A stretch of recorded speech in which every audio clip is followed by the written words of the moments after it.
Hey, what's up, everybody? I'm Cedric Scott, and I'm here today to talk to you about ancient baby beard care. So, what we're going to talk about a little bit today, outside of the products, is I'm actually going to do a little bit of an experiment for you all and talk about pH. More specifically, I'm going to talk about skin pH. pH is how acidic or how basic something is. So, if you think about something like a lemon versus your dish detergent or soap, right?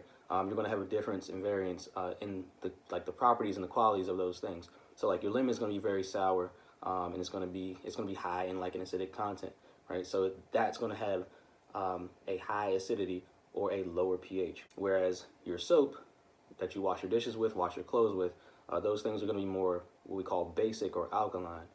So if you have a scale, 1 being most acidic and 14 being most basic or most alkaline, right? So your lemon is going to be closer to the 1. Your soap is going to be closer to 14. And then there's everything in between. Then we have number 7, which is neutral, right? And that's generally going to be what we expect of our water. At this point, we have a great surge of people who, including myself, who are really focusing more so on alkaline diets and increasing the pH within your body, in your system, so that you can fight off mucus and diseases, right? So those things have been proven through a lot of different measures. A lot of folks definitely follow Dr. Sebi.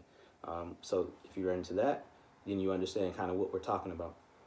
However, skin pH is a little bit different.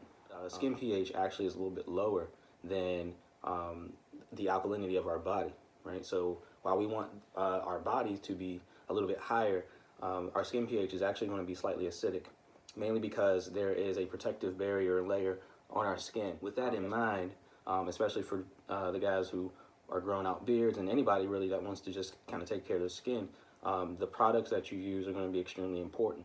So what I have here are some general litmus strips, and on these litmus strips actually is that pH chart that I was talking about. So I can quickly show you that for 1 through 14. And so what we're going to do is do a quick test to see where our beard care products line up to give an optimal condition, to promote growth or just overall maintenance, because the goal of ancient baby beard care products is not necessarily to grow a very long beard, because we pretty much know, especially some of my sisters out there who are doing, taking care of their natural hair, is that long hair is not necessarily healthy hair. I have 4 different samples that I'm going to test.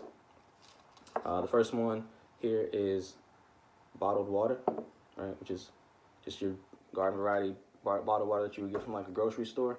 The second one is going to be tap water, taken directly from my sink here, Maryland tap water, just so you're aware. And then also the third is going to be the beard oil that is formulated and created by myself through Ancient Baby Beard Care products. And the last one is going to be the beard butter.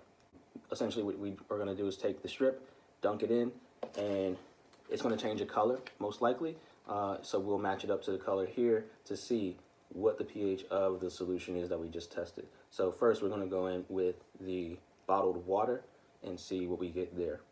Not much change there, okay? So that tells me that this bottled water is generally going to lie around 6 based on the scale. So the second one's going to be our tap water.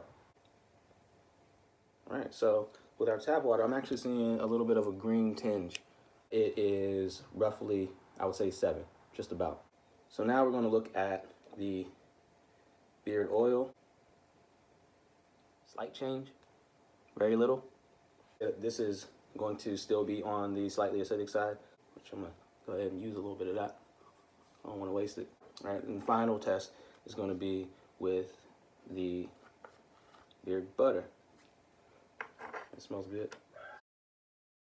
Based on this scale, this is a pH of 6, right? Which is going to be slightly acidic, which is what we want, again, for optimal conditions for skin. Okay, we're talking about the optimal conditions for skin, right? And I can use this actually on my arms and, moisturize my tattoos and stuff like that. But when we're talking about skin, especially for, optimal conditions for growing a beard, keep that protective layer for your skin, which tips more to the acidic side of things. So with these products being roughly 6 on the pH scale each, they kind of fall into that range that you want. I hope that this was informational and helpful, and anybody who's looking to continue their beard journey or even started, give us a look, and see you all later. Stay safe. Peace.